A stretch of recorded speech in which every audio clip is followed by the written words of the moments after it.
ഞാൻ അന്ന് പത്രക്കാരോട് കൃത്യമായിട്ട് പറഞ്ഞു, നിങ്ങൾ ഇത് എന്തെങ്കിലും വായിച്ചു നോക്കിയിട്ടാണ് ചോദിക്കണേ. ഒരാളും വായിച്ചിട്ടില്ല. ലോകത്തൊരിടത്തും ഈ വിവാദങ്ങൾ ഉണ്ടാക്കി വ്യവസായത്തെ മുടക്കുന്ന മാധ്യമങ്ങളില്ല. ഐഫോൺ ഫാക്ടറി അടിച്ചു തകർത്തിട്ട് 450 കോടി രൂപയുടെ നഷ്ടം വന്നത് പിറ്റേ ദിവസത്തെ പത്രങ്ങളിൽ അവിടുത്തെ ന്യൂസ് ഒരു ചർച്ച പോലും ആയില്ല. ഇപ്പോ ഒന്ന് വ്യക്തതയോടുകൂടി കാര്യങ്ങൾ റിപ്പോർട്ട് ചെയ്യുക, ആശയക്കുഴപ്പം സൃഷ്ടിക്കാതിരിക്കാൻ ശ്രമിക്കുക. നമ്മുടെ നാടിന് പൊതു താല്പര്യം ഇത്തരം ഇൻഡസ്ട്രിയിലാണ് നമ്മുടെ ചെറുപ്പക്കാർ ജോലി ചെയ്യുകയുള്ളൂ. പിന്നെ ഞാൻ പത്രങ്ങൾ നോക്കിയപ്പോൾ മുഖ്യമന്ത്രി വിവാദങ്ങളെല്ലാം വന്നപ്പോൾ നഷ്ടപരിഹാരം വ്യക്തത. ഞാൻ നിങ്ങൾ ഇംഗ്ലീഷ് പത്രം വായിക്കുന്നത് നല്ലതാ, വായിച്ചു നോക്കാൻ പറയും. അതെന്താന്ന് വെച്ചാൽ നിങ്ങൾ മനസ്സിലാക്കേണ്ടത്, നമ്മൾ കോമൺ സെൻസ് വെച്ച് ചിന്തിച്ചാൽ തന്നെ എനിക്ക് 84%, ഞാൻ ഡൽഹിയിൽ പറഞ്ഞു, ബോംബെ പറഞ്ഞു, കൊച്ചി പറഞ്ഞു, ഇനി നിങ്ങളോടും പറയാം. ഞാൻ നെഗറ്റീവ് ആദ്യം പറയാം. നമ്മളെല്ലാം കൂടി സൃഷ്ടിച്ചിട്ടുള്ള നെഗറ്റീവ് പ്രിസംഷൻസും എന്താണ് ഫാക്ട് അതിന്റെ ഓരോന്നിന്റെ അടിസ്ഥാനത്തിൽ ഞങ്ങൾ എല്ലാവരും അങ്ങനെ പറയുന്നത്. അപ്പൊ അതിൽ ഞാൻ അവരോടൊക്കെ ചോദിച്ചു, ഈ നിയമസഭയിൽ നിങ്ങൾക്ക് വേണ്ടി ഞങ്ങൾ 2 നിയമം ഭേദഗതി കൊണ്ടുവന്നിട്ടുണ്ട്. അത് ആർക്കൊക്കെ അറിയാന്ന് വെച്ചു, ആർക്കും അറിയില്ല. എന്നാൽ പ്രതിപക്ഷ നേതാവ് പ്രസംഗിച്ചത് ഞാൻ എന്തൊക്കെ തിരിച്ചു പറഞ്ഞിട്ടുണ്ട്, മുഖ്യമന്ത്രി എന്തൊക്കെ പറഞ്ഞിട്ടുണ്ട്, ഏറ്റുമുട്ടലുകൾ എങ്ങനെയുണ്ടായിരുന്നു എല്ലാവർക്കും അറിയാം. ഇപ്പൊ നിയമനിർമ്മാണ സഭയാണല്ലോ, അപ്പൊ അത് നിങ്ങളിലൂടെ അങ്ങനെ എത്തുന്നില്ല. ഞങ്ങൾക്കും കുറവുണ്ടായിരിക്കും ഇതെല്ലാം പ്രചരണ രൂപങ്ങൾ ഉപയോഗിക്കുമ്പോൾ. ഇത്തരം കാര്യങ്ങൾ കുറച്ച് സ്ഥലം നിങ്ങൾ എല്ലാവരും നൽകണം എനിക്ക് ഈ ഇത്തരം വാർത്തകൾക്ക് വേണ്ടി. ഇപ്പൊ എല്ലാ ജില്ലയിലും നമ്മൾ ആദ്യം പോയിട്ട് what do you expect from the government, നിങ്ങൾ ഗവൺമെന്റിൽ എന്ത് പ്രതീക്ഷിക്കുന്നു, to attract more investment and to generate more employment. ഇതാണ് നമ്മൾ ആദ്യത്തെ റൗണ്ട് 14 ജില്ലയിലും ചോദിച്ചത്. ഏകദേശം ഒരു 10,500 പേര് പങ്കെടുത്തു. കുറെ അഭിപ്രായം വന്നു, കുറെ മാറ്റം നമ്മൾ വരുത്തി. ഞാൻ പറഞ്ഞു, ഞാൻ ജനിക്കുന്നതിന് മുമ്പുള്ള പ്രശ്നമാണ് ലാൻഡ് അലോട്ട്മെന്റിന്റെ. ഈ ഇൻഡസ്ട്രിയൽ പാർക്കുകളിൽ ലീസ് ഉണ്ടായിരുന്നു, ഹയർ പർച്ചേസ് ഉണ്ടായിരുന്നു, പട്ടയം ഉണ്ടായിരുന്നു. ഒന്ന് മാറാൻ തന്നെ, ഒരാൾ മരിച്ച മക്കൾക്ക് മാറിയത് തന്നെ വർഷങ്ങളെടുത്തിരുന്നു. ഒരു കമ്പനിയിൽ നിന്ന് അടുത്ത കമ്പനിയിലേക്ക്, അവിടെ നിയമപ്രകാരം അനുവദിക്കുന്ന കമ്പനിയാണെങ്കിൽ പോലും ആക്ടിവിറ്റി മാറാനായിട്ട് ഒത്തിരി വർഷം എടുക്കുമായിരുന്നു. ഇപ്പോൾ നമ്മളെല്ലാം സിംപ്ലിഫൈ ചെയ്തു. നമുക്കിപ്പോൾ എക്സ് ഇൻഡസ്ട്രി എടുത്താലും കുഴപ്പമില്ല, വൈ ഇൻഡസ്ട്രി എടുത്താലും കുഴപ്പമില്ല. വ്യവസായം നടക്കണം, തൊഴിലുണ്ടാവണം, നിയമപ്രകാരം അവിടെ അനുവദനീയായിരിക്കണം. അപ്പോൾ 25,000 റുപ്യ കൊടുത്താൽ നിങ്ങൾക്ക് ഇപ്പോൾ ഉടമസ്ഥ മാറാം ഇത്ര കാലം കഴിഞ്ഞാൽ. 10,000 റുപ്പീസ് കൊടുത്താൽ ആക്ടിവിറ്റി മാറാം. ഞങ്ങളിപ്പോൾ കണക്കാക്കുമ്പോൾ ഈ വർഷം കഴിയുമ്പോഴേക്കും ഒരു ടാർഗറ്റ് കൊടുത്തിട്ടുണ്ട് ജില്ലാ വ്യവസായ കേന്ദ്ര മാനേജർമാർക്ക്. കുറച്ച് കേസൊക്കെ ഉണ്ടാവും. നേരത്തെ എന്ന് വെച്ചാൽ നമ്മൾ ഈ സ്ഥലം ഏറ്റെടുക്കും, അപ്പം സ്റ്റേ എടുക്കും, അങ്ങനെ കിടക്കും. ആൾ നോക്കുമ്പോൾ ഇൻഡസ്ട്രിയൽ എസ്റ്റേറ്റ് സ്ഥലം കിടക്കുകയാണല്ലോ, പക്ഷേ കോടതിയിലായിരിക്കും നിൽക്കുക. ഇപ്പം അതെല്ലാം ഈ പുതിയ അമെൻമെന്റ് നമ്മുടെ ഈ അലോട്ട്മെന്റ് റൂൾസ് വന്നതോടുകൂടി അതിനനുസരിച്ച് എല്ലായിടത്തും അദാലത്ത് പോലെ നടത്തി സെറ്റ് ചെയ്യുന്നുണ്ട്. അപ്പോൾ ഈ വർഷത്തോടുകൂടി എല്ലാ സ്ഥലവും മാറ്റാൻ കഴിയും. പിന്നെ നമ്മൾ 50 കോടി രൂപ, എന്താ പ്രശ്നം എന്ന് വെച്ചാൽ ഈ നയപരവും നിയമപരവും ആയത് വേണ്ടത്ര ജനങ്ങളിലേക്ക് എത്തുന്നില്ല. ഇപ്പോൾ ഞാൻ ഈ നിയമസഭ കഴിഞ്ഞിട്ടിപ്പോൾ ഞങ്ങളുടെ സെക്ടർ വൈസ് അതോടൊപ്പം തന്നെ റോഡ് ഷോയിലൊക്കെ പോയല്ലോ. അപ്പം ഞാൻ അവരോട് ചോദ്യം ചോദിക്കുന്നത്, ഞാൻ നെഗറ്റീവ് ആദ്യം പറയാം. നമ്മളെല്ലാം കൂടി സൃഷ്ടിച്ചിട്ടുള്ള നെഗറ്റീവ് പ്രിസംഷൻസും എന്താണ് ഫാക്ട് അതിന്റെ ഓരോന്നിന്റെ അടിസ്ഥാനത്തിൽ ഞങ്ങൾ എല്ലാവരും അങ്ങനെ പറയുന്നത്. അപ്പൊ അതിൽ ഞാൻ അവരോടൊക്കെ ചോദിച്ചു, ഈ നിയമസഭയിൽ നിങ്ങൾക്ക് വേണ്ടി ഞങ്ങൾ 2 നിയമം ഭേദഗതി കൊണ്ടുവന്നിട്ടുണ്ട്. അത് ആർക്കൊക്കെ അറിയാന്ന് വെച്ചു, ആർക്കും അറിയില്ല. എന്നാൽ പ്രതിപക്ഷ നേതാവ് പ്രസംഗിച്ചത് ഞാൻ എന്തൊക്കെ തിരിച്ചു പറഞ്ഞിട്ടുണ്ട്, മുഖ്യമന്ത്രി എന്തൊക്കെ പറഞ്ഞിട്ടുണ്ട്, ഏറ്റുമുട്ടലുകൾ എങ്ങനെയുണ്ടായിരുന്നു എല്ലാവർക്കും അറിയാം. ഇപ്പൊ നിയമനിർമ്മാണ സഭയാണല്ലോ, അപ്പൊ അത് നിങ്ങളിലൂടെ അങ്ങനെ എത്തുന്നില്ല. ഞങ്ങൾക്കും കുറവുണ്ടായിരിക്കും ഇതെല്ലാം പ്രചരണ രൂപങ്ങൾ ഉപയോഗിക്കുമ്പോൾ. ഇപ്പൊ ഞങ്ങൾ 2 ഭേദഗതി വരുത്തി ഈ കഴിഞ്ഞ നിയമസഭയിൽ. ചെറിയ ഭേദഗതിയാണ്. നേരത്തെ അക്നോളജ്മെന്റ് സർട്ടിഫിക്കറ്റ് ആയിരുന്നു 3 വർഷം വരെ. അപ്പോൾ ചില ബാങ്ക് അത് സമ്മതിക്കുന്നില്ല. അപ്പോൾ ഞങ്ങൾ ഈ പറയുന്ന പോലെ ലേണിംഗ് പ്രോസസ് ആയിരുന്നു. അപ്പോൾ ചിലർ പറയും ഇങ്ങനെ പ്രശ്നമുണ്ട്. ഇപ്പോൾ ഞങ്ങൾ പ്രിൻസിപ്പൾ അപ്രൂവലായി, തത്വത്തിലുള്ള അനുമതി. നേരത്തെ 3 വർഷം കഴിഞ്ഞ് 6 മാസത്തിനുള്ളിലാണ് ലൈസൻസ് വാങ്ങിക്കേണ്ടത്. അപ്പോൾ ഈ 6 മാസം ഭയങ്കര ടെൻഷനായിരിക്കും. ഇപ്പോൾ നിങ്ങൾ തുടങ്ങുക 3.5 വർഷത്തിനുള്ളിൽ എപ്പോഴെങ്കിലും ലൈസൻസ് എടുത്താൽ മതി. ഇപ്പോൾ നമ്മൾ 31 പ്രൈവറ്റ് പാർക്ക് കൊടുത്തു. ഞാൻ തന്നെ പ്രഖ്യാപിച്ചു, നിങ്ങൾക്ക് അവിടെ ഇൻഡസ്ട്രിയൽ സ്റ്റാറ്റസും സിംഗിൾ വിൻഡോ ക്ലിയറൻസ് ബോർഡും നൽകാം. ബോർഡ് നൽകി, പക്ഷെ നിയമ പിൻബലം ഉണ്ടായില്ല. നേരത്തെ ഒരു ജില്ലയ്ക്ക് ഒരു ബോർഡായിരുന്നു. ഇപ്പൊ നമ്മൾ മാറ്റം വരുത്തി, ഓരോ പ്രദേശത്തിനും ബോർഡ്. പിന്നെ ബോർഡ് ലൈസൻസ് കൊടുക്കാനുള്ളതായതുകൊണ്ട് സർക്കാർ നോമിനീസാണ്. അപ്പൊ ഇവർക്കൊരു സേ ഇല്ല, ഇവരാണല്ലോ എല്ലാം ചെയ്യുന്നത്. അപ്പോൾ ഈ പ്രൈവറ്റ് ഇൻഡസ്ട്രിയൽ എസ്റ്റേറ്റിന്റെ സിഇഒയ്ക്ക് പെർമനന്റ് ഇൻവൈറ്റ് ആക്കി. ഇത് 2 നിയമങ്ങൾ ഈ നിയമസഭയിൽ ഭേദഗതി. നമ്മുടെ നിയമസഭ റിപ്പോർട്ട് ചെയ്യുന്ന റിപ്പോർട്ടർമാരോട് ഞാൻ ചോദിച്ചപ്പോൾ അവർക്ക് തന്നെ അത് സമയം കിട്ടിയിട്ടില്ല അത് മനസ്സിലാക്കാൻ. അപ്പോൾ അത് നമ്മൾ ഇത്തരം കാര്യങ്ങൾ കുറച്ച് സ്ഥലം നിങ്ങൾ എല്ലാവരും നൽകണം എനിക്ക് ഈ ഇത്തരം വാർത്തകൾക്ക് വേണ്ടി. ഇനി എന്തെങ്കിലും ഉണ്ടോന്നാ? ഇപ്പൊ നമ്മൾ കുറെ സിംപ്ലിഫൈ ചെയ്തല്ലോ. എന്നാൽ ഇനി എന്തെങ്കിലും പ്രായോഗിക പ്രശ്നം ഉണ്ടെങ്കിൽ നമുക്ക് നോക്കാം. നിയമപരമായി നമുക്ക് ചെയ്യാൻ കഴിയും, അതെല്ലാം നമുക്ക് ചെയ്യാൻ കഴിയും. കുറെ കൂടി പോസിറ്റീവ് ആയിരിക്കും. നിങ്ങളൊരു ആശയക്കുഴപ്പം ചെല്ലുന്നത്. പിന്നെ ഞാൻ പത്രങ്ങൾ നോക്കിയപ്പോൾ മുഖ്യമന്ത്രി വിവാദങ്ങളെല്ലാം വന്നപ്പോൾ നഷ്ടപരിഹാരം വ്യക്തത തരും. ഞാൻ നിങ്ങൾ ഇംഗ്ലീഷ് പത്രം വായിക്കുന്നത് നല്ലതാണ്. ഞാൻ നടത്തിയ ഡൽഹിയിലും നടത്തിയ പത്രസമ്മേളനത്തിൽ അന്ന് ഹിന്ദു കൃത്യമായിട്ട് റിപ്പോർട്ട് ചെയ്തിട്ടുണ്ട്. അതിൽ പറഞ്ഞിരിക്കുന്നത്, mister Rajeev said the problem seem to be in the use of the term compensation. Hindu റിപ്പോർട്ടാണ്. We should not be taken in its conventional meaning. Even as the independent valuator makes the valuation, discussion will be held with the TCOM to reach a consensus. Valuation made by the independent valuator will be the foundation for the exit of TCOM. Interests of the state will be fully preserved. It will be vetted by the law department and will also be available for auditing by the media and the public. എന്നുവെച്ചാൽ ഈ conventional അർത്ഥത്തിലല്ല ഈ നഷ്ടപരിഹാരം നിൽക്കുന്നത്. ഇതിങ്ങനെയാണ് അതിന്റെ ഭാഗം എന്ന് കൃത്യമായിട്ട് ഹിന്ദു റിപ്പോർട്ട് ചെയ്തിട്ടുണ്ട്. പിന്നെ നമ്മൾ പറയുന്നത് government also our goal is to create more than 9,000 jobs as was envisaged of smart city. The government's aim is to make use of the land by facilitating TCOM exit at the earliest. It volunteered to leave. അവര് volunteer ചെയ്തു. And we want it to leave. ഇതാണ് ഞാൻ അവിടെ വെച്ച് പറഞ്ഞു. TCOMന്റെയും നമ്മുടെയും താല്പര്യം ഇപ്പോൾ ഒന്നായി ഈ പോയിന്റിലാണ്. പക്ഷെ ചർച്ചയിൽ തന്നെ നമ്മുടെ പ്രധാനപ്പെട്ട പരിന്തപ്രച്ചനായ മാധ്യമപ്രവർത്തകർ എങ്ങനെ മന്ത്രിക്ക് പറയാൻ പറ്റും? ഇതാണ് പറഞ്ഞ പോയിന്റ്. ഹിന്ദു വായിച്ചിരുന്നെങ്കിൽ പ്രശ്നം വരില്ലായിരുന്നു. Arbitration will go on forever. എന്നുവെച്ചാൽ ആർബിട്രേഷൻ വന്നാൽ ഇപ്പൊ തന്നെ ഞാൻ പറഞ്ഞില്ലേ, എസ്റ്റേറ്റ് സ്ഥലം വരും. ഇപ്പൊ ഗോളിയർ റയോൺസിന്റെ സ്ഥലം നോക്കൂ, നമ്മുടെയാണ് സ്ഥലം ഇപ്പോ കടലാസിൽ, പക്ഷെ കോടതി സ്റ്റേ ഇട്ടിരിക്കുകയാണ്. സൂം ഡെവലപ്പേഴ്സിന്റെ സ്ഥലം 40 ഏക്കറോളം നമ്മൾ കൊടുത്താണ്. നമ്മൾ നിയമപ്രകാരം തിരിച്ചു പിടിച്ചതാണ്. ഇൻഡോറിലെ കേസ് 4-5 വർഷമായി. അഡ്വക്കേറ്റ് ജനറൽ ഉൾപ്പെടെ പോയിട്ടും കേസ് ഇതുവരെ തീർന്നിട്ടില്ല. അതാണ് ഇതിനകത്ത് പറഞ്ഞിരിക്കുന്നത്. പിന്നെ ഒന്നുകൂടി പറഞ്ഞു, the land will either remain under info park or some other public agency and will be allotted in the same manner as being done in info park.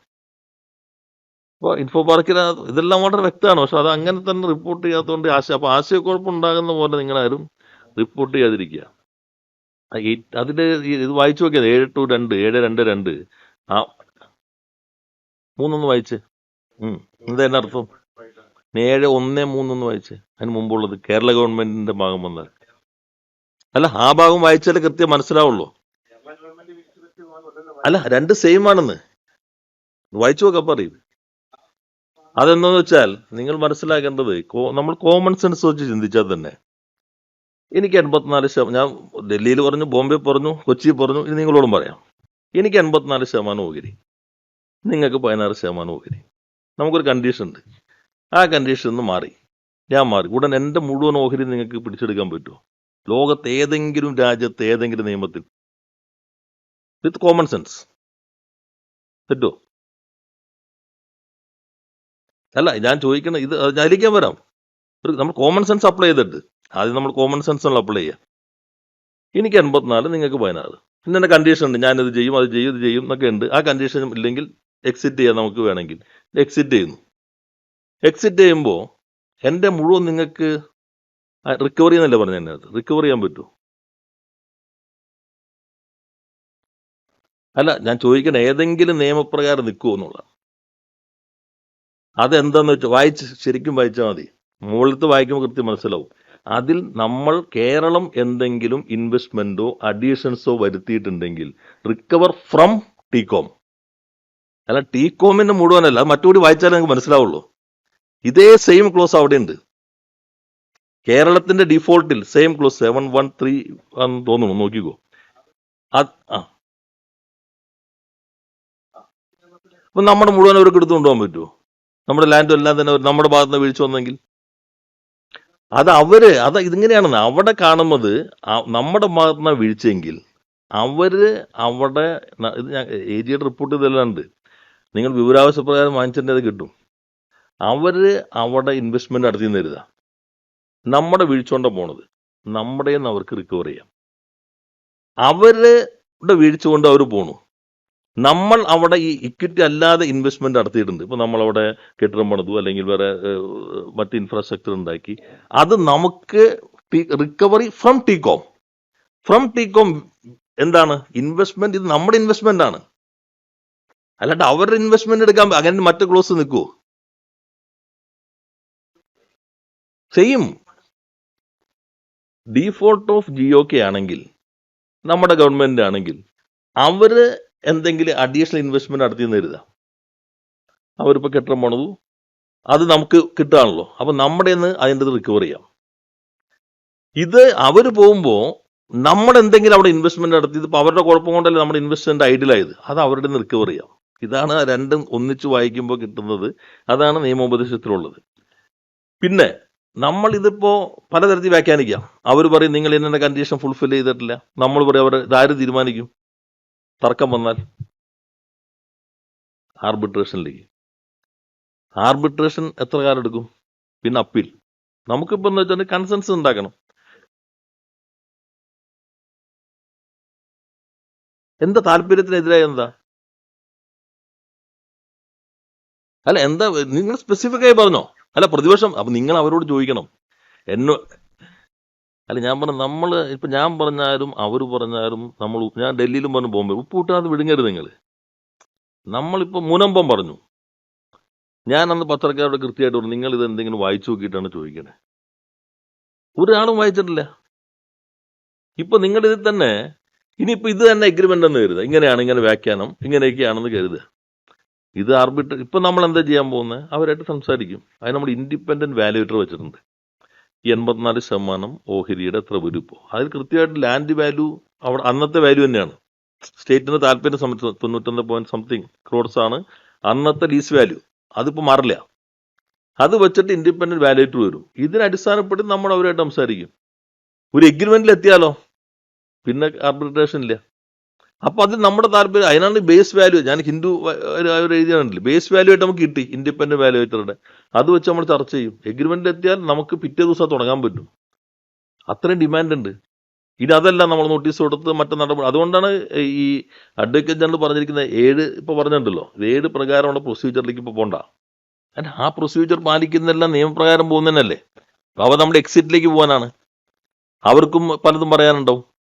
ഇത് ഈ ഗവൺമെന്റ് മാത്രമല്ല. അല്ല, അത് സംസാരിക്കേണ്ടേ പറ്റുള്ളൂ. അവർ എക്സിറ്റിന് തയ്യാറാണെന്ന് പറഞ്ഞു. അത് നേരത്തെ മുഖ്യമന്ത്രി തന്നെ അതിൽ വ്യക്തമാക്കിയല്ലോ, സംസാരിച്ചിരുന്നു. അവർ 2017 ശേഷം അതിന് പുറത്തൊന്നും ഓപ്പറേഷൻ നടത്തുന്നില്ല, അവർ എക്സിറ്റ് ആണ്. അപ്പൊ നമുക്ക് ഇവരെ കൊണ്ട് വീണ്ടും ചെയ്യിക്കാവുന്ന സമ്മർദ്ദങ്ങളാണ് നമ്മൾ നോക്കിക്കൊണ്ടിരുന്നത്. ഇവരുണ്ടല്ലോ, പക്ഷെ അവര് അതുകൊണ്ടാണ് ഇപ്പൊ നമ്മൾ വിചാരിച്ചു ഇനി നമുക്കൊരു ഭയങ്കര ഡിമാൻഡാ. ഞാൻ തന്നെ കഴിഞ്ഞ ദിവസം സ്മാർട്ട് സിറ്റി പോയാലും ഉദ്ഘാടനം ചെയ്തത്. 1 മാസത്തിനുള്ളിലാണ് പേറിയൽ കമ്പനിയുടെ 2ാമത്തെ ഓഫീസ് ഉദ്ഘാടനം ചെയ്തത്, വിത്തിൻ 1 month. അല്ല, അവര് ദുബായിക്ക് പുറത്തുള്ള ഓപ്പറേഷൻസ് നിർത്തുന്നതായിട്ട് പൊതുവെ അറിയിച്ചിരുന്നു. പക്ഷെ നമ്മൾ എന്നാലും തുടങ്ങിയത് കൊണ്ടുപോകാൻ പറ്റുമല്ലോ. അതാണ് ഇന്നലെ മുഖ്യമന്ത്രി വ്യക്തമാക്കിയത്. അത് ആ വകുപ്പുമായി ബന്ധപ്പെട്ട് നടക്കുന്ന ചർച്ചകളിലൂടെ അവരെ തന്നെ നിർത്താൻ നോക്കി. ഇപ്പൊ നമ്മുടെ മുമ്പിലുള്ള പ്രശ്നം എന്താ? അതിനെന്താ പ്രത്യേകിച്ച് ഗുണം എന്താ? ഇന്നലെ സമീപിച്ചു, മിഞ്ഞാൻ സമീപിച്ചു, എന്താ വ്യത്യാസം? അല്ല, 5 വർഷം മുമ്പ് നമ്മൾ അവരെ നിർത്തി. അങ്ങനെയല്ല, ടീകോം പുറത്തുള്ള, അത് ഞാൻ വ്യക്തമാക്കിയത്, പുറത്തുള്ള, ഇന്നലെ മുഖ്യമന്ത്രി നിങ്ങളോട് പറഞ്ഞാണല്ലോ, പുറത്തുള്ള പദ്ധതികളുമായി മുന്നോട്ട് പോകുന്നില്ല ടീകോം തീരുമാനിച്ചു. അപ്പൊ നമ്മൾ എങ്ങനെ അവരോട് പറയാം, നിങ്ങളിത് പുതിയ പദ്ധതിക്ക് ആയിക്കോ, ഇത് തുടങ്ങിയതല്ലേ, ഇത് ഫുൾ കണ്ടിന്യൂ ചെയ്യണ്ടേ, ഒരു എഗ്രിമെന്റ് ഉള്ളതല്ലേ. അപ്പൊ നമ്മൾ അവിടുത്തെ ഒരു ഗവൺമെന്റ് കൂടി ചേരുന്ന സംവിധാനമാണല്ലോ. നമ്മുടെ ഗവൺമെന്റ് എന്ന നിലയിൽ നമ്മളും അവരുമായിട്ട് സംസാരിച്ചിട്ട് അവരെ കൊണ്ട് തന്നെ ചെയ്യിച്ചാൽ നമുക്ക് ഉപയോഗിക്കാം. അന്ന് ഇത്രയും പൊട്ടൻഷ്യൽ ഇങ്ങനെ കയറി വരുന്നില്ല. ഇപ്പൊ അവരെന്തായാലും മുന്നോട്ട് വരുന്നില്ല. അതിനിടയിൽ തന്നെ കുറച്ച് കമ്പനികൾ വന്നു. ഇതില്ലാതിരിക്കുമ്പോൾ ലുലുവിന്റെ ടവർ കഴിഞ്ഞു, പ്രസ്റ്റീജിന്റെ കഴിഞ്ഞ ദിവസം ഞാൻ ഉദ്ഘാടനം ചെയ്ത വേറെ ടവറാണ്. ഈ ഘട്ടത്തിൽ നമ്മൾ കാണേണ്ടതെന്ന് വെച്ചിട്ടുണ്ടെങ്കിൽ, നമ്മുടെ മാധ്യമ പ്രവർത്തനത്തിന്റെ ഒരു പരിമിതി അല്ലെങ്കിൽ ഒരു പ്രശ്നം. ഇപ്പൊ ഞാൻ കഴിഞ്ഞ ദിവസം പറഞ്ഞു, ലോകത്തൊരിടത്തും ഈ വിവാദങ്ങൾ ഉണ്ടാക്കി വ്യവസായത്തെ മുടക്കുന്ന മാധ്യമങ്ങളില്ല. ഐഫോൺ ഫാക്ടറി അടിച്ചു തകർത്തിട്ട് 450 കോടി രൂപയുടെ നഷ്ടം വന്നത് പിറ്റേ ദിവസത്തെ പത്രങ്ങളിൽ അവിടുത്തെ ന്യൂസുകളിൽ ചർച്ച പോലും ആയില്ല. കഴിഞ്ഞ ദിവസം ഹിന്ദു തന്നെ വിസ്തൃത റിപ്പോർട്ട് ഉണ്ടായിരുന്നു. ഇന്ത്യയിൽ കഴിഞ്ഞ 15 വർഷത്തിനുള്ളിൽ ഏറ്റവും 28% പണിമുടക്കം നടന്നത് തമിഴ്നാട്ടിലാണ്. 17% മഹാരാഷ്ട്രയിലാണ്. 3-ാം സ്ഥാനം 11% ഗുജറാത്തിലാണ്. നിങ്ങൾ ആരെങ്കിലും അതെങ്കിലും വായിച്ചിട്ടെങ്കിലും ഉണ്ടോ? നമ്മുടെ ഏതെങ്കിലും മാധ്യമം പൊതുവെ പുറത്തുള്ള ധാരണ എന്താ? ഞാൻ തന്നെ നിങ്ങളുടെ ധാരണ എന്താ? ഡൽഹിയിലും ബോംബെയിലും ചോദിക്കും, Keralam is a land of strikes. ആമേ ട്രൂ എന്ന് ചോദിക്കുമ്പോൾ എല്ലാവരും ചിരിക്കും. എന്നിട്ട് ഞാൻ യൂണിയൻ ലേബർ മിനിസ്ട്രിയുടെ ഈ റിപ്പോർട്ടും ഡൽഹി ഹിന്ദുവിലും ന്യൂസ് ക്ലിക്കിലും വന്നിട്ടുള്ള ഈ വാർത്തയും വായിക്കും. അപ്പോഴാണ് അവർക്ക് മനസ്സിലാകുന്നത്. എന്നുവെച്ചാൽ അവരുടെ കമ്മിറ്റ്മെന്റ് മറ്റ് സ്റ്റേറ്റിലൊന്നും കൊടുക്കില്ല. ഇങ്ങനെ നമ്മൾ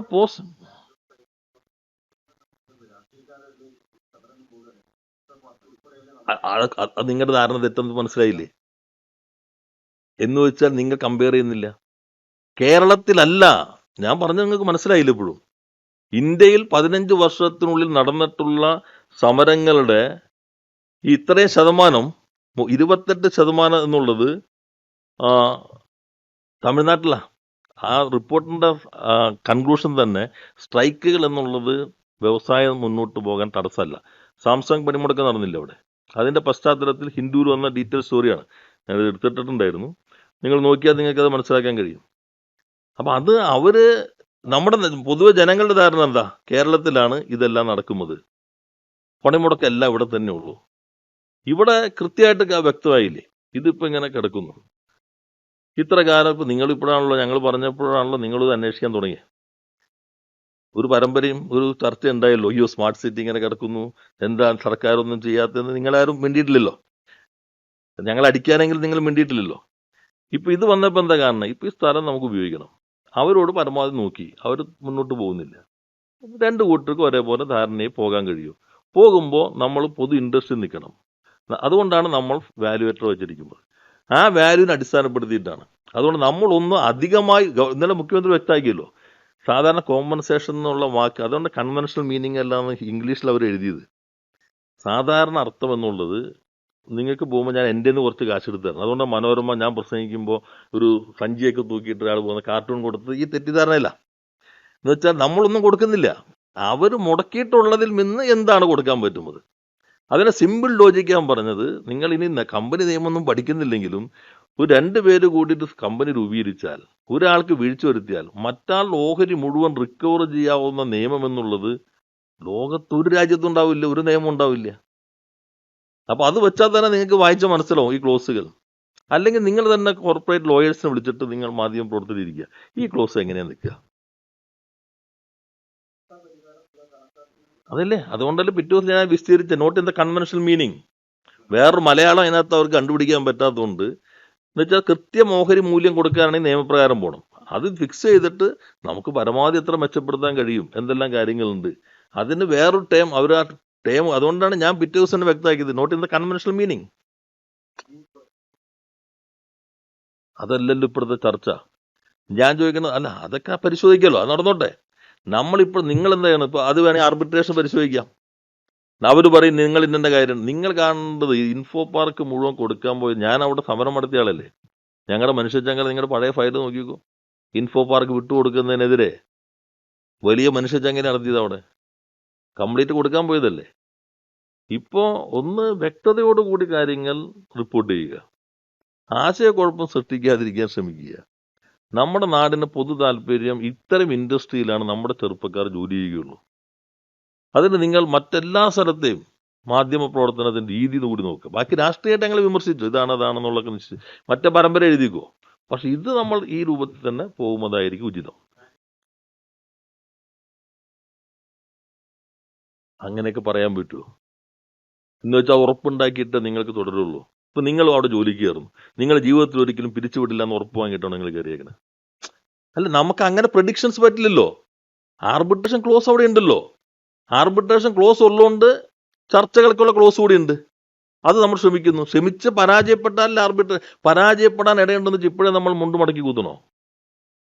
ഞാൻ പറഞ്ഞത് കൃത്യമായിട്ടാ. നിങ്ങൾ പറയുന്നതല്ല ഞാൻ പറഞ്ഞത്. അല്ല അല്ല അല്ല ക്ലാരിറ്റിയോടുകൂടി പറയണം. ഞാൻ പറഞ്ഞത് എന്താ? അല്ല ഈ വാചകത്തിൽ ക്ലാരിറ്റി എന്താ? പുറത്തുള്ള കാര്യങ്ങൾ അവർ മുന്നോട്ട് പോകുന്നില്ല, പുതുതായിട്ട് തുടങ്ങുന്നില്ല. അപ്പൊ നമ്മൾ പറഞ്ഞ ഭാഗം ഞാൻ പറഞ്ഞു, അത് നിങ്ങൾ പുതിയതിനല്ലേ ബാധകം, ഇത് നിങ്ങൾ നേരത്തെ തുടങ്ങിയതല്ലേ, ഇത് മുന്നോട്ട് പൊക്കൂടെ. ഇതിപ്പോ നിങ്ങളുടെ ഇപ്പൊ ഒന്ന് റിവൈൻഡ് ചെയ്ത് നോക്കിക്കോ. ഞാൻ ഇപ്പൊ പറഞ്ഞതിന് നിങ്ങൾ വേറെ രീതിയിൽ ഇങ്ങോട്ട് പറഞ്ഞത് എന്ത് ചെയ്യും? ഇത് ഇത്ര മതി.